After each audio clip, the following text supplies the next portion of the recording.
I don't know how far up this goes. I'm sure Trump knows about my case now. That's unheard of. I don't know that that's ever happened in the history of our federal system. To some degree, we live in a real-life Truman Show. There's never been anybody that's shown that actually having antibodies to something prevents you from getting that disease in the first place. When you look at COVID and you look at it under the guise of cui bono, you'll figure out who it is that's controlling it. How did the government get COVID so wrong? Was this intentional? Yes. I think COVID was, invented for the COVID bioweapon.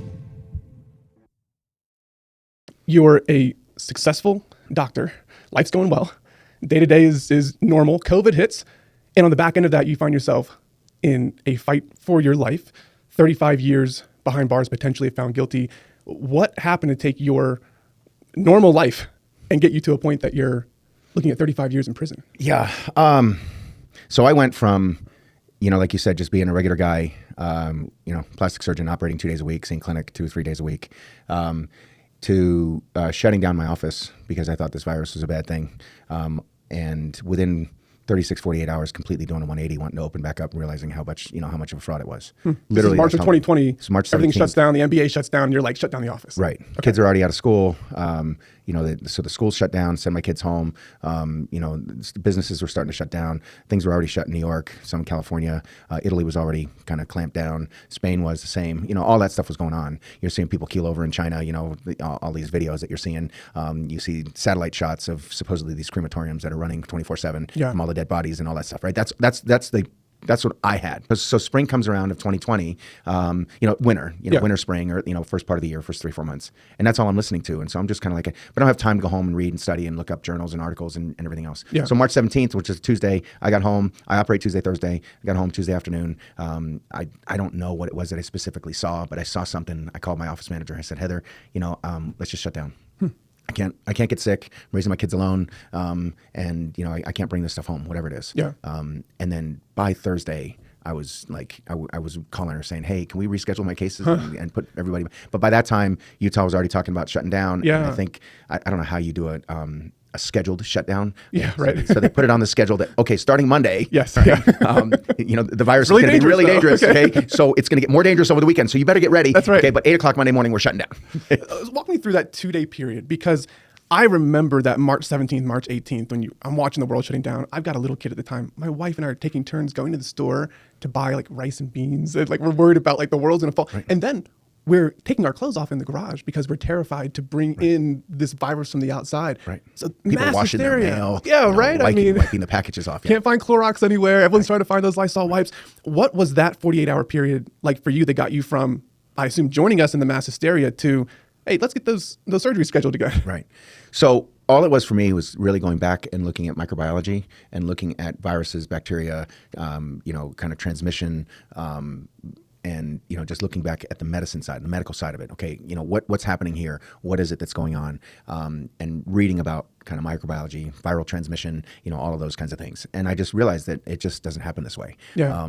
And I found I started reading articles about just again viral illness, okay, and started going. I literally pulled out my textbook. It's 4 inches thick, with 1,200 pages, whatever, and pulled it out and just started reading through and just kind of refreshing myself on all the stuff that obviously passed when I was in medical school, but I hadn't really used that much. Sure. And I just realized that the couple of the really big things. One was at least early on, when they were telling us, the experts, okay, the Anthony Fauci's, the Rochelle Walensky's, the Deborah Burke's, the Scarf Lady, and the Cuomo at that time too. Well, and Mario Cuomo, right, when he was having his daily kind of COVID things, and everybody thought, oh my God, he's going to be the next best president we're going to get, right? Yeah. And so you're listening to all these people, but the first thing was there's no treatment. Okay, well look. In reality, there's no treatment for the flu either. Okay, so that was one of the really kind of ding, ding, ding bells for me, was when they were saying we don't have a treatment for this. Yeah. That's just not medicine. That's not what we do. 6 weeks earlier, 6 days before this, we were treating people with the flu. Okay, and you're giving them Advil, Tylenol, Motrin, Flumidine, any over-the-counter medications. You're giving them fluids. You're maybe giving them antibiotics if they've got an overgrowth, if you've got a productive cough, if you've got something that's coming out when you cough, if you've got a really severe fever. You're doing all of those things. And you're intervening in doing that. And me as a surgeon, that's the reason I'm a surgeon and not an internal medicine doc or a family practice doc. I like to hands-on do something. How did the government get COVID so wrong? Was this intentional? Yes. Definitely intentional. And I didn't know that at that time. Okay. I'm telling you now, we're almost 6 years later. Okay. Yeah. But yes. So they knew this is the flu, and we're good with it. Yes. We're going to make it much bigger than it is. It was done on purpose. It was, my personal belief is that COVID, okay, was developed for the bioweapon jab. I won't even call it a vaccine. It's not a vaccine. Yeah. So I think they knew what they wanted to do. They'd already tried it out with AIDS, and they tried it out to some degree with the swine flu in the 70s. They did it with AIDS in the 80s. They did it to some degree with SARS-1 in 2003, 4. Again with SARS, the MERS, scare in the early 2010s. And so they had perfected it. This is an MO. This is a modus operandi that they have and they managed to perfect it with their propaganda machine. All of those operations that they had. This is our federal government doing this to us. And so when people tell me, well, the government just has, they're doing the best they can. Yes, they are. They're doing the best they can at controlling us and at telling us what they need to do and what they want us to do, not what is in the best interest of us and humanity. In these instances, like COVID, like the other ones that you mentioned, where it's not just in America, it goes global instead. How do you rationalize that in your mind of who's pulling the strings behind that? Because the globe was scared about COVID and scared enough to say, that was strike number two. That was strike number 2 for me. So remember I told you the first bit was when we have no treatment. The second bit was when everybody in the world is doing the exact same thing. All of the developed countries and all of the kind of second world countries, were doing the same thing. Some of the third world countries didn't have the capacity to do it, but they probably would have if they'd have been, kind of integrated with what, our whole system and everything. Sure. And so that was the second thing to me. I'm really fascinated by this idea of the global aspect of this and who it would have to be. It sounds conspiratorial, and you can throw out government agency names out there of who could have been behind it, but it's been long enough now, 6 years, that we've got a much better idea of where this came from and who funded it. Yeah. And so if we know who funded it and where it came from, you start to connect some dots here to say, well, we can make the world believe what we want. Follow the money. That's, the phrase that I think we need to do, and everybody. And another Latin phrase, which is cui bono, which means who benefits. Okay. Yeah. So cui bono. When you look at COVID and you look at it under the guise of cui bono, then, you'll figure out who it is that's controlling and who's pulling the strings. So where are you at on the origins of this, knowing that, at least it's been exposed now, that Fauci was funding research to look into this, where we think it might have been generated in a lab somewhere. Do you prescribe to that line of thinking and say that one man was acting to create this and benefit from it? Or where do you fall? No, it's not one man. I think Fauci is another one of those puppets, okay? And he's being curated and directed and told what to do, and he's doing what he is, what he's supposed to do by the powers that be.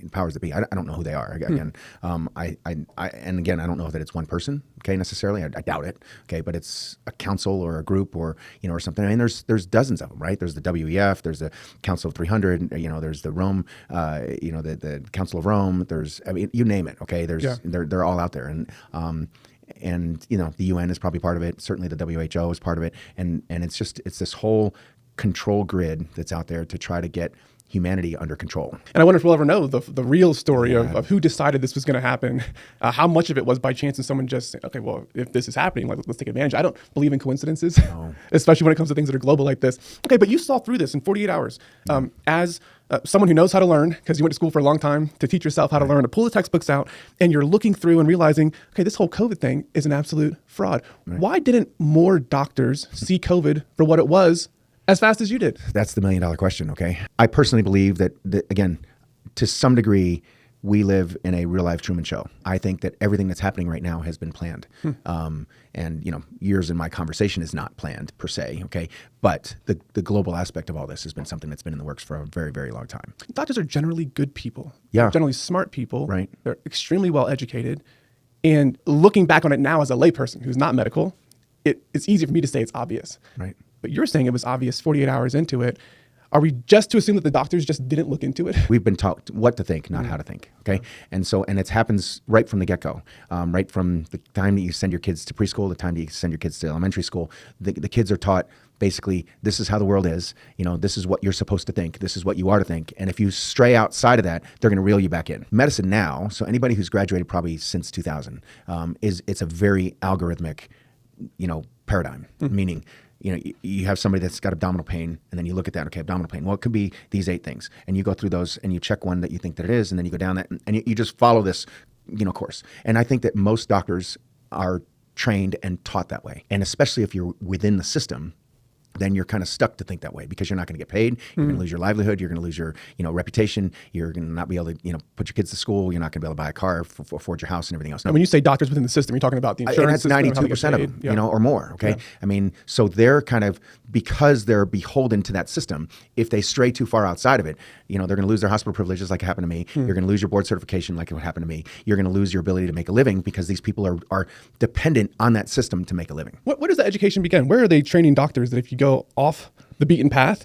you will not be able to have a livelihood? Is that happening in medical school? Well, I think if you look at medicine 40, 50 years ago, okay, it was not controlled by the insurance industry. It was not controlled by the hospital groups. It was not controlled by big pharma and big, and everything else. It was controlled, mainly doctors had a lot of control over it, but it's slowly morphed into this situation now where 92%, I think, of physicians that come out of medical school are they're employees of some organization. And that organization then in turn controls what it is that they do and what they say. If you are very outspoken against your boss, you're not going to have a job for very long, okay, in any industry. Yeah. I mean, you see it. Mary Talley Bowden, the Texas Medical Board, and it just is reprimanding her for treating her patients the way she felt that they needed to be treated. Yeah. When is an organization entitled to tell you what to do as a physician? Yeah. And that's where we've gotten. We have these doctors that are sitting on this board that think that they have the right to interfere with how I treat you if you were my patient. Yeah. And that's wrong, Yeah. right? I mean, and the problem is a lot of physicians don't see that as being wrong, and especially the ones that are on that board because they have the power, they're getting paid, it's just follow the money, right? And where's my power as the patient? Right, I'm not on the board. I'm not the doctor. I'm just saying, you went to school for a long time.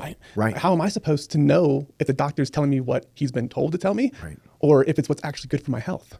Well, and that's where the people that are outspoken like me and Mary and Peter McCullough and and everybody else that's out there that's speaking out against this, that's why they need to shut us down. Yeah. And that's why they tried to shut me down. Yeah. I mean, they came after you, and they came after you hard. So help me connect the dots, getting you from recognizing that COVID is an absolute fraud, that it's basically just the flu, and now you turned your practice into a vaccine shop Right. of sorts. Why? So we'll backdate a little bit. Okay, 1989, I started medical school. Back then, we're only 3 years after the National Vaccine Child Injury Act, okay? And so the hepatitis B vaccine was given to people that were at risk for developing hepatitis B. And that meant people that were exposed to, blood products, so nurses, doctors, EMTs, paramedics, firemen, police officers, those kinds of things, right? Yeah. So they would give you a 3-shot course to presumably get you to have antibodies that if that way you were exposed to it, you were protected. Yeah. That's the theory behind vaccines, okay? And I got my first shot within the first month or two of starting medical school, and I got shingles here in my armpit. I mean, literally within hours. Okay, never got another shot. Said I'm not doing this again. And that's when I started really questioning vaccines. The only other vaccine I've ever had in my life since then, and that was even in the military. I avoided all shots in the military and everything else from 93 to 97. Okay. The only other shot that I got was in 2011 to go to Ghana, and I got a yellow fever shot because Okay. they just wouldn't let me into the country without it. Yeah. I even tried to bribe the nurse, and but that's it. So I've been a vaccine skeptic, let's say. So they gave you that shingle shot. They gave me the What's supposed hepatitis to? B So, shot. I'm sorry, excuse me. The Hep B shot. You got the Hep B. You got shingles right away. It's supposed to be protecting you from.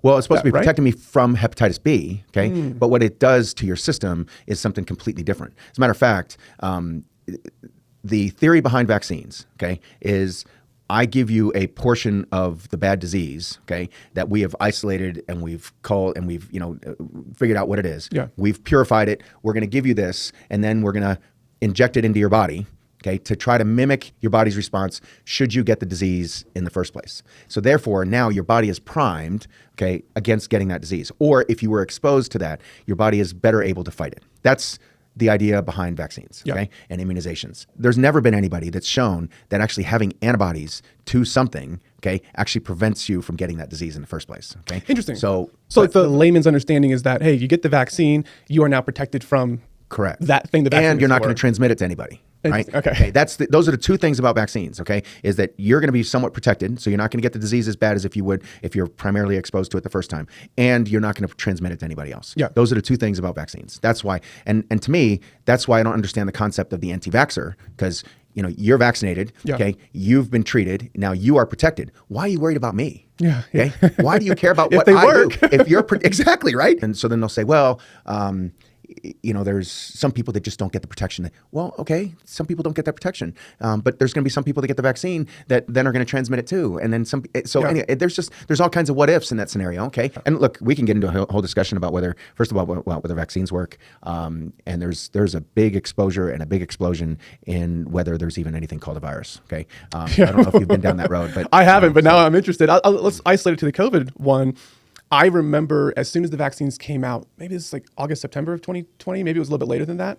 So they were authorized on December 20th. December 20th. The study that they did was in August and September. It was a 2-month study. Okay. At least for Pfizer. I don't remember the one for Moderna. Yeah. But prior to that was when they started talking about it. So they were talking about it, early spring, May, June of 2020. So clearly there was an agenda for them to tell us the vaccine is safe and it works and you won't get it. Yeah. All of a sudden then people are still getting it after they got the vaccine. And the story changes to, I remember everyone was saying, well, can you imagine how bad it would be if I didn't get the vaccine? Right, exactly. It would have been a whole lot worse. Well? If that's what you think, then, I'm thinking there's something wrong with you. Okay. Yeah. But if that's what you think, I'm not going to be able to change your mind. You're already a skeptic in 1989 about vaccines, about them working. Where were you at thinking about the long-term effects of vaccines? Did that begin back in 1989 as well? So along about the same time, one of my mom's best friends that she played tennis with got a flu shot, and then within a couple of weeks was diagnosed with ALS, and she died 6 months later. Wow. And my mom, so we're talking 1989, we're talking 40 years ago, she was in her 40s. Okay, and so seeing that, so using that. At the time, and that's when I started to kind of look into some of the things. We didn't have as much information. We didn't have as much access to information back then as we do now. Sure. I'd literally have to go to a library. I'd have to kind of pull a book. I'd have to pull an article. I'd have to, research it, find it. I mean, it's a lot easier now. Well, to some degree, it's being curated also for us. But sure. But yeah, so I was, really worried about it. My daughter, born in 2003, only was partially vaccinated. So I certainly wasn't totally against vaccines. Yeah. We had put her on a slower schedule, just by my own choice. Yeah. Sherry Tenpenny, Dr. Tenpenny is, one of my heroes from that. Paul Thomas, another guy who was starting to kind of question it, wrote some books and everything else, like the delayed vaccine schedule or something like that. Sure. And then when my daughter turned 2.5 years old, she ended up with some severe abdominal pain right after a series of vaccines. I don't remember what it was. Yeah. We were living in Idaho Falls, Idaho, and we ended up at Children's Hospital here in Salt Lake. And the only thing that they could figure out after running all these tests and everything, and we were there for 2.5 days, and after running all these tests, all they could figure out on a 2.5-year-old now was to take her gallbladder out. Okay, so we're talking about 2005. And I literally picked my daughter up and walked out. Yeah. Okay. And my son has not been vaccinated, other than the yellow fever shot. We all had to get that because I took them with me. Sure. Okay. And, but besides that, so I've been obviously more well-read, and everything else, since that time. But yeah, that was kind of an eye-opening experience for me. And I've been in fights with some of my colleagues and everything over this for years. My best friend from medical school, best man at my wedding when I got married in 1998, is a pediatric intensivist at the University of Miami, and we don't talk to each other anymore. Is that right? Mm-hmm. Over childhood vaccines? Over childhood vaccines, over Second Amendment, over COVID, over Donald Trump, all of that stuff. Yeah. So, once you have an experience like that with your daughter, and you're questioning it, and you're smart enough, well-read enough, well-educated enough to know that you not vaccinating your son on the back end of that, or your daughter anymore, outside of the necessity to do it for the yellow fever, wasn't hurting anyone at all, and might be potentially protecting them from the long-term stuff that really hasn't been studied along with that. I want to paint that picture because it informs the decision that you made next once we get to COVID, and you decide to take this you as a plastic surgeon, right, and say, okay, I'm going to go register to get vaccines. What was your thought process at the time? Were you already thinking at the time, hey, I'm going to get these vaccines and destroy them? What was your thought process when you signed up? So remember I said there were two things that happened, right? Strike one was there's no treatment for this flu-like illness. Two, everybody in the world is doing the exact same thing. The third one was the vaccine, was the bioweapon shot. And so I was completely off the reservation, I guess, from the standpoint of standard medical treatment at that point. I was way off. I'm now full-blown conspiracy theorist, okay? Yeah. And I start looking into all kinds of other things, and we can get into that if you want to. But I was willing, just like I was doing throughout the 90s and 2000s and 2010s and up until that time, to just tell people, hey, don't get it. Okay. Anybody that asks me, don't get it. I don't think it's safe. Hasn't been studied. There's no such thing as a safe and effective vaccine. There's never ever been done on the current childhood vaccine schedule, there is never, ever not one of those vaccines that's on the schedule has ever been studied against the placebo. Yeah, okay, so we don't have anything that tells us whether these things are safe and effective. It started with just, hey, very selfishly, I'm going to do this for my close friends, my family, the people that I've already talked to about not getting the vaccine, and everything. And it just mushroomed from there. I mean, it was like a bomb went off. Just word of mouth of someone saying, oh, hey, I got my card. I know you and I think alike. You should go get this. Don't get the shot. Dr. Moore will do this for you. Yeah. And that's how it went. I mean, we're doing. So you got the vaccines. You set up the vaccine clinic, if you will, registered as that, selfishly for your own family and friends first. And the process is that you just fill out the card for them and don't administer any vaccine at all. Is that how it worked? Right. Okay. So in order for me to get the cards, I had to order the vaccines. Okay. So I would order the vaccines. People would then know that I had them. And, in my trial, the guys that there were two people there from the government, one from the CDC and one from BARDA. And I don't remember who it was, which one said which, maybe both of them did. But there was an accessory pack that came with when you ordered a vaccine. So, we would order 100 jabs, okay? A vial or multiple vials for 100 vaccine doses, okay? And they were telling us that, or they were saying in the trial that, you get a few extra cards, okay? And you get a few extra syringes and a few extra needles and gloves and 4x4s and masks. And, so there's this box that would come with the little box, okay? Yeah. So your vaccine would show up in a little box, okay? And it was like, if we ordered 100, then it was like, I think it was 10 doses per vial. And so we'd get 10 little boxes and then we'd have this big accessory pack. Well, they were saying that we would get, like 5% more. So 5% more gloves, accessories and everything else in case you kind of lost some or broke some or, or whatever. But that's not true. We got like 400 cards. Really? Okay? There'd be an accessory pack and we'd have so many extra cards that, when the federal government came after me in February or January of 23 and said I needed to get rid of all my cards. I don't know where they all are. Okay. Yeah.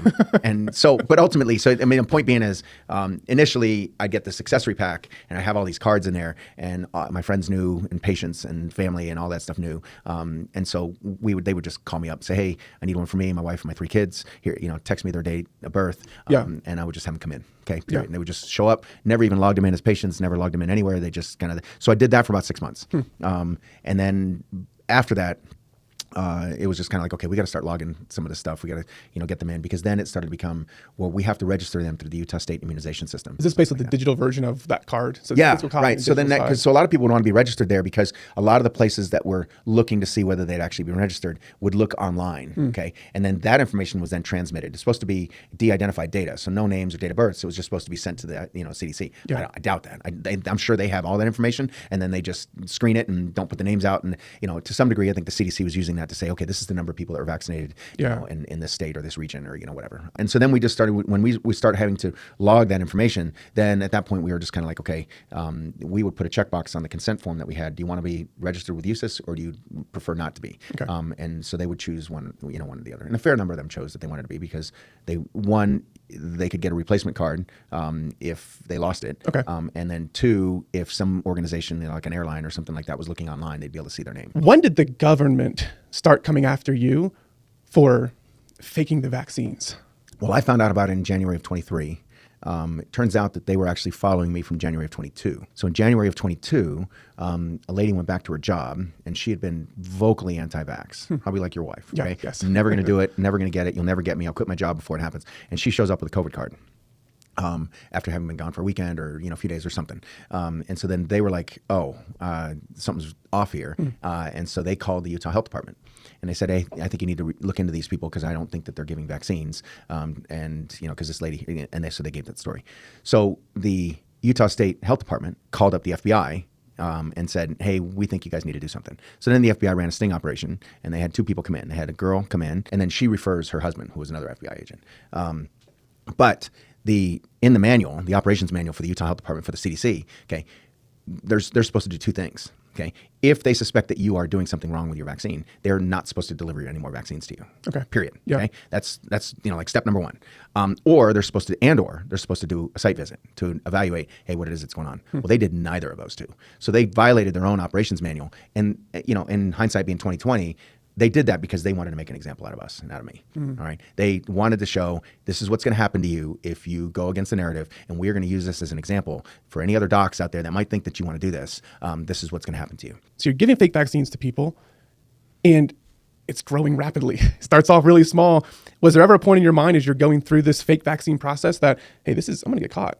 doing this? Well, look, I knew that there were going to be people that looked at this as not being right. Okay. They were going to be the stalwarts of, hey, the government knows best kind of scenario. And so they would maybe get mad and get upset. And, there might be somebody that decides to come after me, or, they might want to try to do an investigation. I knew that that was out there. But a couple of things that, that I thought about, and because I actually talked to one of my attorneys about this back during that time frame. One was, I'm not violating any patient confidentiality issues. Okay. I'm not doing anything that they don't already know that's happening. So I'm treating them as, to the best of my ability, according to what their desires are. Okay. That's the first thing. And I think that that's the Hippocratic Oath. Okay. And essentially. Okay. Secondly, the Hippocratic Oath calls for me never poisoning anybody. Again, felt I was falling in line with that. Yeah. Third, the American Medical Association actually has in their code of ethics that there is going to be a conflict between the patient-physician relationship and the legal system. Okay. So you're going to come into conflict with that. And so you as a physician need to do two things. If you find yourself in conflict with what your patient wants, with what a law says, or what could be interpreted as what the law says, that might be, in conflict with my relationship or my treatment of my patients, then you need to try to change the laws.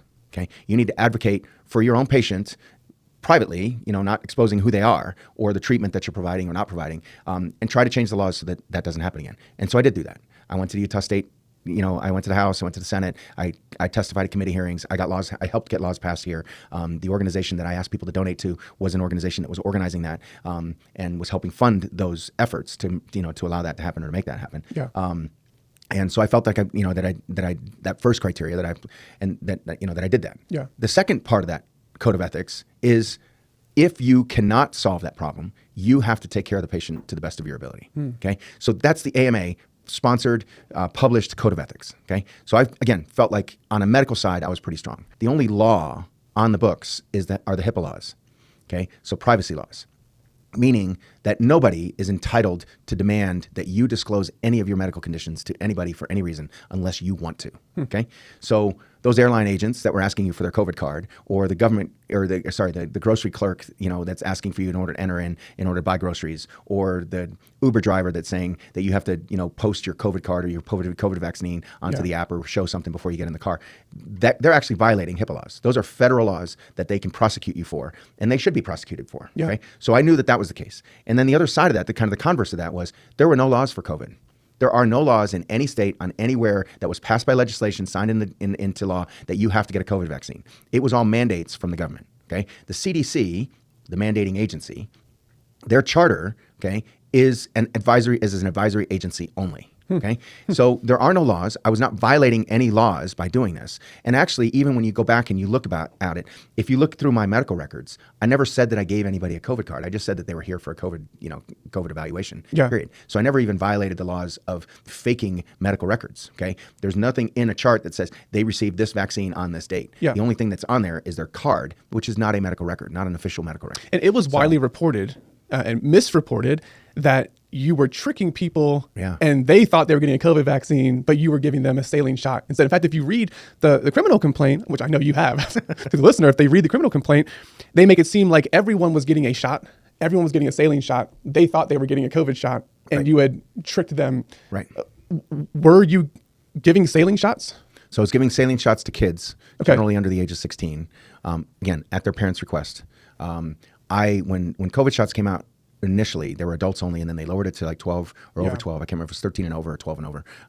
But there were some kids in middle school at that point. And some parents didn't want their kids to have a COVID card and not get a shot, so that they wouldn't be in a position where, they were talking to their friends, sitting in class, whatever. And one kid pulls out their COVID card, goes, "Hey, look at this." And the other one looks, and then one kid goes, "Hey, my arm is sore," or whatever. I didn't want those kids to kind of be there. "What do you mean your arm is sore? I just got my card. I didn't get shot." Right. Yeah. So I never wanted that to be in a situation where it was going to bully the kid or get them in trouble or do anything like that. So at the parents' request, I just, we decided to just do saline shots. And if the family was in there at the same time, so if you had a family and a 6-year-old, by the time they lowered the age to 5, so then if you had a 6 and an 8 and a 12-year-old or something, all kids would get it and the parents would get it. Okay. So there was never an instance where a child believed they were getting a saline shot. The parents didn't want the kids to know that they weren't getting the COVID shot. Right. And so they asked for a saline shot. So as far as I'm a Right, 6-year-old kid, I got vaccinated today. Right. Yeah. So the kid would go to school. I got vaccinated, and then it was no issue with the school, with the families, with their friends, with anybody. Yeah. That was the motivation behind that. And you still, if you get on Twitter now, there's still people who haven't like adjusted that narrative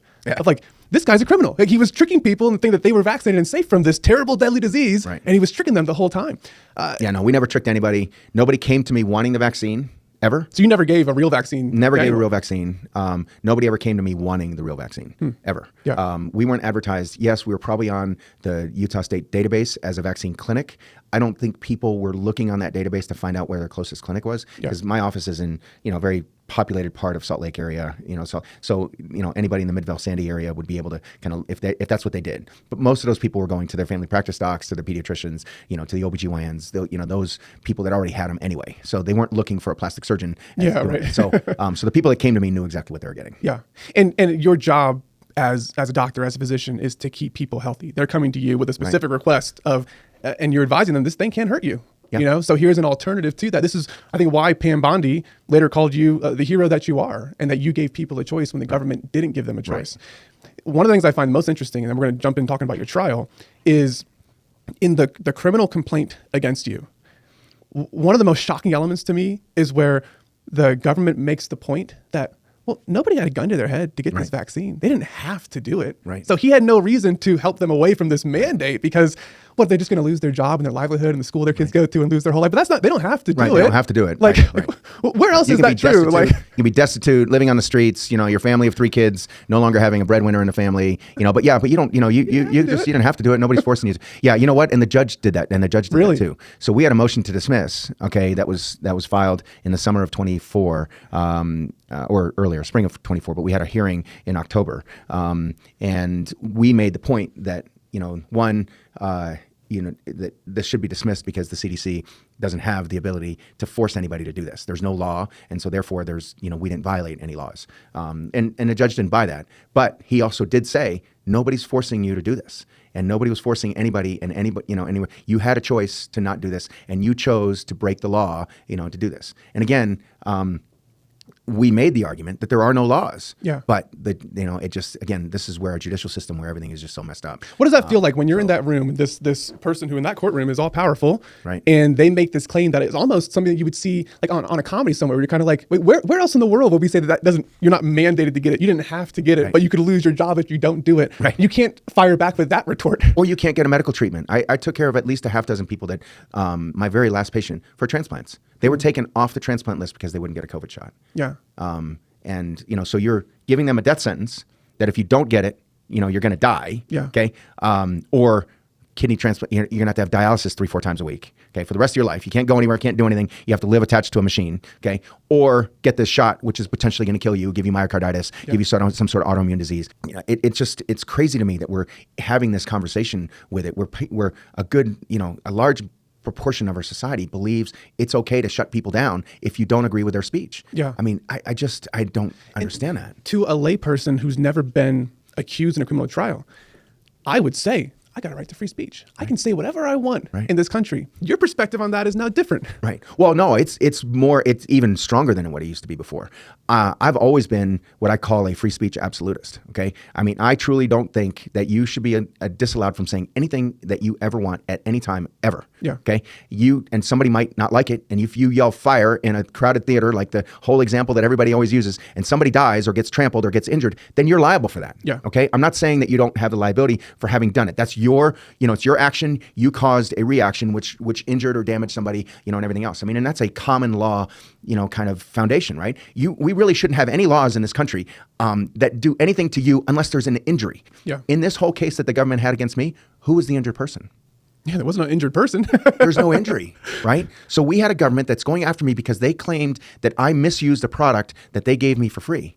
Okay, so where is that coming? I mean, I paid for that product. Yeah. I mean, with my tax dollars, I paid for that product. Yeah. Okay, that's my money that you're spending on my behalf, and then you're turning around and giving it to me. All right, and now I'm going to be liable because I didn't do what you wanted me for. I mean, how does what kind of circular reasoning is that? Yeah, and the dollar amount of your crime compared to what they were threatening you with 35 years in prison. This was like 25 grand. $28,800. $28,000, 35 years. Right. Like people kill people and get 20 years or less. Right. You're looking at 35 Right. for $28,000. $28,000. I mean, that's how you know they're just coming after you to make a point, right? Right. I mean, I don't know what I would have done if they would have come to me in 2023 and said, hey, look, you made a mistake. We gave you $28,000 worth of product. Why don't you give it back to us with a $10,000 fine, a 30% fine, and we'll make this whole thing go away as if it never existed. Yeah. Boy, I'm going to have to think hard about that, right? Yeah. Especially, I mean, it's 2020 hindsight again, right? I'm looking at it 2.5 years later, the stress and everything else, the money that it cost me, almost $1 million. Yeah. The loss of business, 2/3 of my business volume was gone. And, just because I don't have the time to effort and everything else to kind of keep concentrating and doing what it is that I'm doing. Yeah. I mean, you're fighting for your life. And I'm fighting for my life. And, it's taking up all kinds of, just brainwave and brain matter and, and time and effort and all that. But yeah, if they would have come to me in January 23 and said, hey, look, we caught you doing this. It's $28,800. Why don't you give us 50 grand and we'll make it go away? Yeah. I would have had to think hard about that. Yeah. Okay. But initially, they actually claimed that I was charging $50 per person for these injections. And they were claiming that it was almost 2,000 injections. So they were, that's another 100 grand. So initially, the charges were for over $100,000, $130,000. Yeah. And there's still people on Twitter now who think that you profited that 100,000. So this is a successful doctor. He's going to risk 35 years for 100 grand. I don't think so. Okay. So this is so shocking to me. You're doing the right thing. And you're on trial for your life, looking at 35 years behind prison. What does that feel like to know that you did the right thing and the government's coming after you and you're dealing with a Biden administration that wants to make an example out of you, right. And you know that? Look, this whole COVID thing really opened my eyes, okay? I mean, I started going back and looking at history, going back and reading things that we don't really know that much about, okay? The first thing that I probably studied was the Spanish flu. Okay, and the time in the 1918s, 1919 with the Spanish flu and all the claims about that and what they did and safe and effective and all that. That they actually injected, that the only people, supposedly, now this is what some people claim, that one, the numbers of people dying was really way overestimated, okay? They have no idea how many people died, okay? Two, there were two things that were going on during that time. One is they were doing, aspirin had just been developed, and they were doing high-dose aspirin. I don't know if you know this, but a baby aspirin is 81 milligrams, okay? And a full aspirin is 325 milligrams, okay?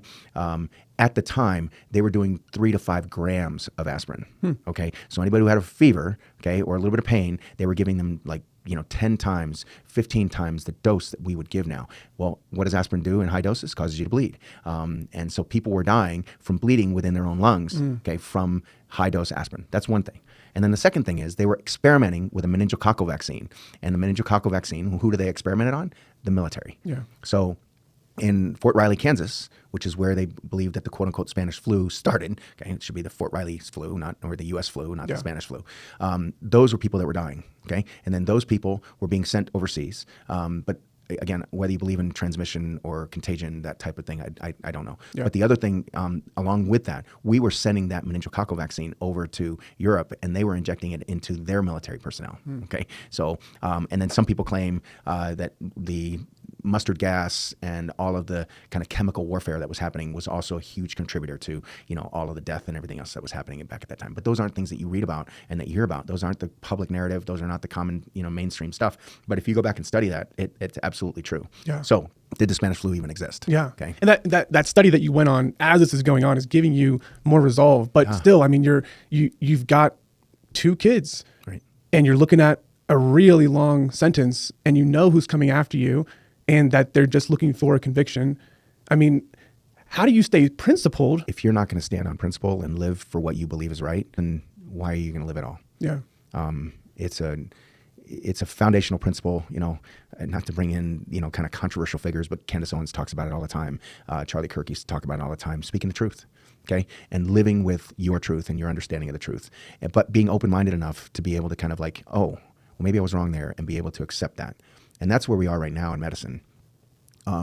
There's got to be thousands of doctors out there, okay, that know that what they did was wrong, but they're not willing to accept that either for themselves or their family or their patients. they injected a deadly bioweapon into their patients, believing that it was the right thing to do, and they murdered and maimed those patients. And that's a really, really hard bar to kind of overcome and be able to accept that you did something wrong. There's a few docs out there. Dr. Malhotra, Asim Malhotra, has said that. I mean, he believes now that his dad was killed by the bioweapon, and he was the one that recommended that his dad get it. Yeah. But for him to be able to kind of make that, make that leap was a huge leap for him, and a big change in mentality and a big change in, his psyche, to be able to kind of come to the realization, hey, I did something that, ended up hurting and killing, my patient, my dad, my family. Yeah. But I've never heard him say it, but I bet you if he were to be asked, the release that he had, that psychological, emotional release of stress was probably just as tremendous as me seeing that tweet from Pam Bondi saying that, this ends now. Yeah. I can't imagine what that felt like when you saw that. I mean, you're 1 week into a trial. You can't have been feeling good about things. And then obviously you see the support of people who are out there on day 1 and day 2, and then Marjorie Taylor Greene, and then Pam Bondi. Like, what did that feel like in the rush of emotion after a week of kind of like looking at your own demise down the barrel? Well, we talked about this, right when we first met, where I was talking about my book. Okay. I don't really remember much of the first couple of days in trial. I mean, I remember being there, and I remember contributing, and I remember speaking and saying certain things, but a lot of the stuff that was going on around me is been, I don't say memory hold, but it's just, I don't remember it. I don't remember the specifics about it, because it was a completely and totally surreal experience. Having, Marjorie Taylor Greene come out and support us, Thomas Massey come out and support us, RFK come out and support us, to then finally Pam Bondi saying that she took it upon herself to dismiss the case mid-trial. I mean, we're not talking about, or mid-prosecution, not just at the end of the prosecution case. Because, the way our legal system works, not frequently, but often, when the prosecution finishes presenting their case, there's always an opportunity for the defense to ask for a directed verdict, meaning, hey, they didn't prove any of the elements of their case. Therefore, the judge has the ability to say, yeah, they didn't, and dismiss the case. Okay? You don't even have to defend yourself. You don't even have to defend yourself, because they were claiming a whole bunch of facts that they didn't even get a chance to prove, and it's obvious that they didn't prove it because we disproved them in our cross-examination. So therefore, it's up to you, judge, to dismiss this, because we shouldn't even have to defend it. Sure. That's called directed verdict, I believe. But we didn't even have to get there. The prosecution on Monday and Tuesday was still going to present more evidence. But so on Saturday morning, we get a phone call saying, hey, this case is going to get dismissed.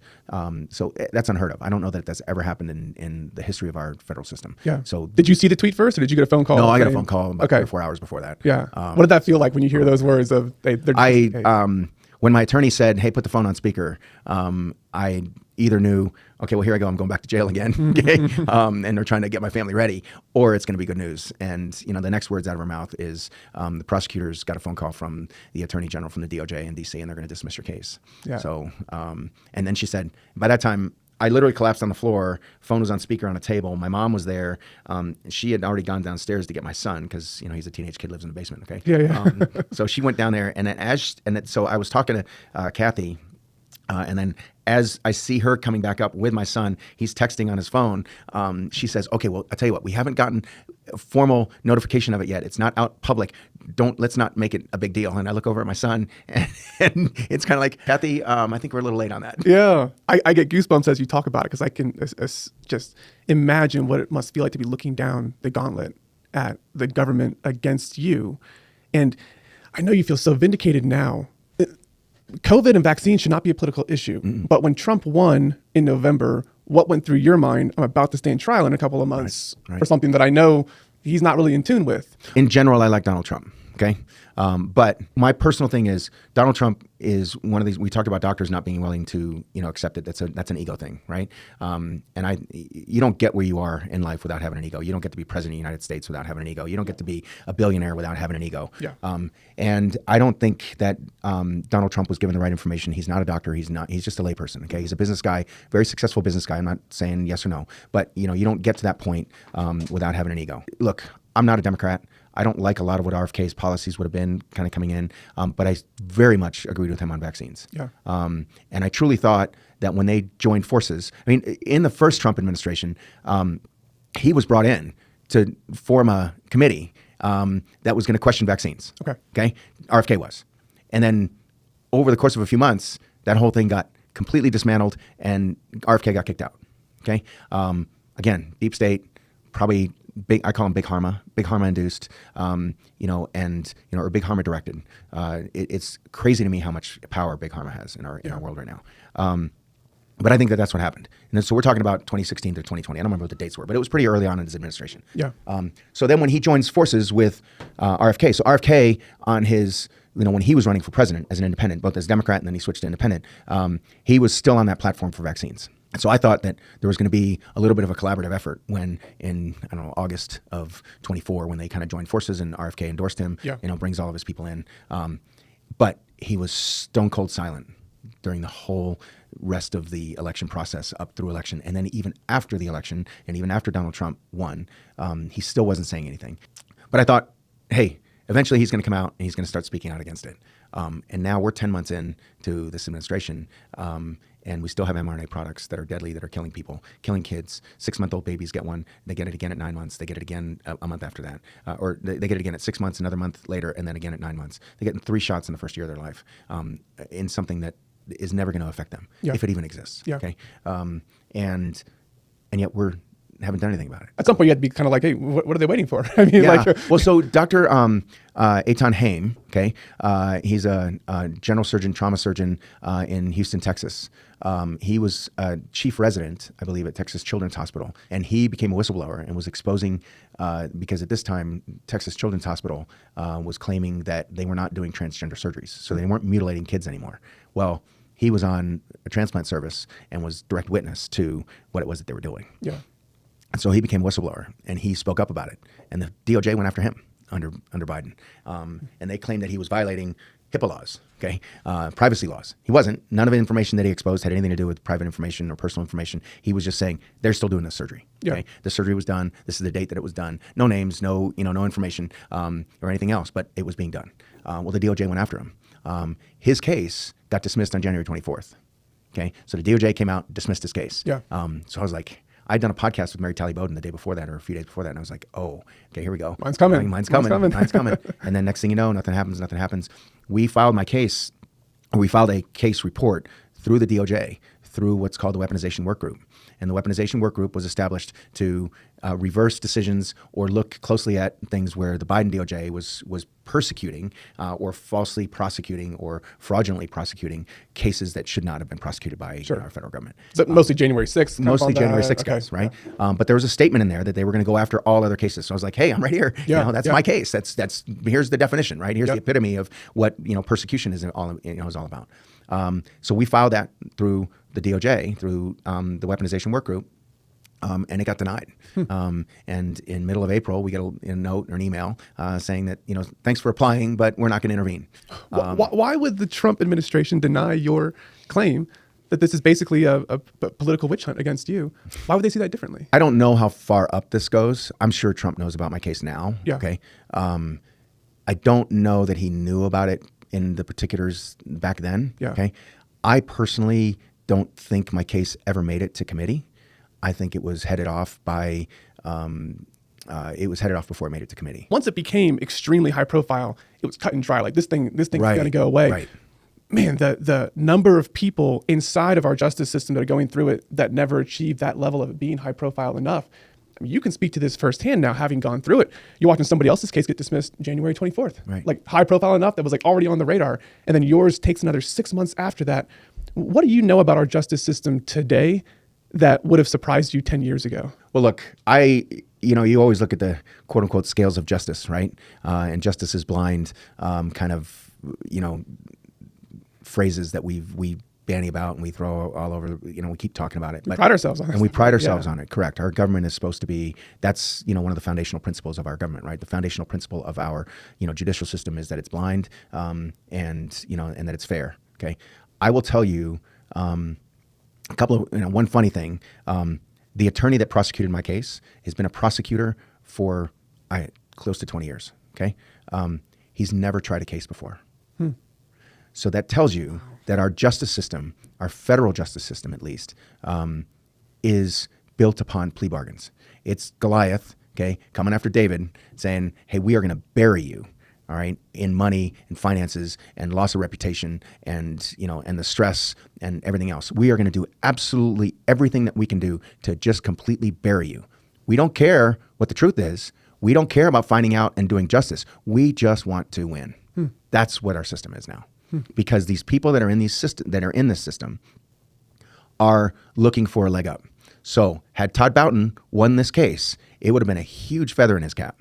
Okay, he gets a conviction. He's like, oh my God, he went after a doctor. This doctor here was giving people COVID shots against their will. He made all this money on it. We convicted him of this. We took him to trial. We proved it beyond a shadow of a doubt. And now I'm going to be the next, state attorney, or I'm going to get promoted to some central job in DC, or I'm going to get a huge promotion. I'm going to have this huge kind of, reputation now as the, real hard ass for the government. Yeah. That's what our system is built on. Okay. So the prosecutor's intention is never to stay a prosecutor. It's get that win rate and move up the chain. Right. There's always something else. Right. And to do that, take down whatever's in your path. Right. It doesn't matter what's in your path. It doesn't matter who I'm hurting. It doesn't matter what it is that I'm doing. Like we talked about this. We're talking about $28,000. Okay. Yeah. The whole DOJ, the Utah DOJ, because we had so much support in court that was there. They kept this thing all quiet. They didn't want any media. They weren't out there, talking to the media personalities. They weren't out there talking about their case. They weren't out there publicizing it. They weren't out there doing anything. Okay. Yeah. I was, or we were, not personally, but my side was, our side was. I mean, they had to know that if they made it too public, they were going to lose. Right. The Well, case. I mean, we're in Utah, right? Yeah. Which is a pretty strong red state from the standpoint, at least as far as the people in the state. Yeah. I don't think the politics reflects that, but yes, if they were to publicize this, and they did, when these articles came out in 2023 in January, they had to shut down comments because the comments that were coming through. I tried to comment on my own on my own article, and I had people that were doing it, and in real time we were watching it get deleted. Yeah. So you'd post something, hey, this guy's a hero, delete. Yeah. Hey, this guy's a hero, delete. Okay. And that article was, that same article over and over and over again. Different name at the top, a couple different words in there, but if you look it up right now, just Dr. Kirk Moore, you're going to see all those articles from November 2023, and just like. Okay, this is the narrative, and there's nothing else that's out there. Well, if you notice, and all the comments are turned off on those articles too, because they know what the public reaction is about that, and so they wanted to keep that quiet, and they did a good job of it. You spent $800,000, almost $1 million, defending yourself, and then your case was dropped, rightfully so. Where's your refund on the $800K? Is that you got your claim in for that now? I told you before, in the 3 years. I lost 2/3 of my business volume too. Not because the people coming to me came to me because of what I was doing. Yeah. But one. Is this guy going to go to jail? Do I really want him operating on me if in a year and a half he's not there anymore to help take care of me later? Yeah. And then my inability to continue to market my practice and to continue to put things out there. I lost $2 million, two-thirds of my business, which was more than $2 million a year. Yeah. And so I have a $10 million loss at least. There was a really good friend of mine put together a group of 10 or 11 plastic surgeons, and they got bought out by a private equity group, and they got millions. Okay, based upon their practices and their EBITDA and what they were doing. Yeah. Well, I got kicked out because nobody's going to buy a practice under federal indictment. Yeah, sure. So I lost $20 million. So. There should be some type of recourse for that. I mean, they take your livelihood away. They bring what is now known to be a frivolous criminal complaint against you, and you have to pay to defend yourself. Like, luckily, you were able to do that to get it high profile enough to make this happen. But then on the back end of it, you start from zero again. If Lisa Page, and Peter Strzok, can get fired for what they said about Donald Trump and trying to fix the election and trying to fix the FBI behind him while they're working for him, and then they can file a claim with the federal government and get a multi-million-dollar payout for that. Why can't those of us that that are the little guys out here? Yeah. Okay. Last question for you, and we'll wrap things up here.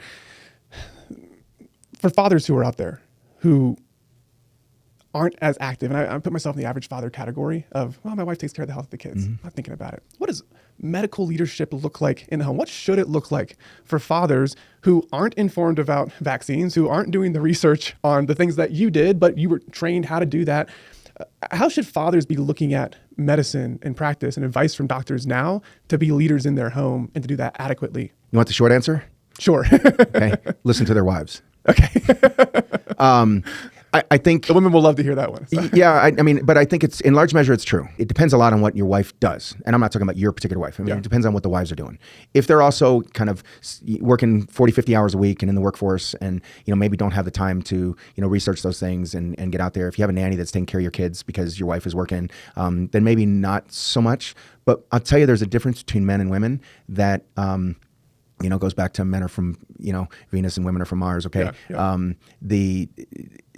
There's a different connection that moms have with their kids. Okay. And that's, you can't argue that.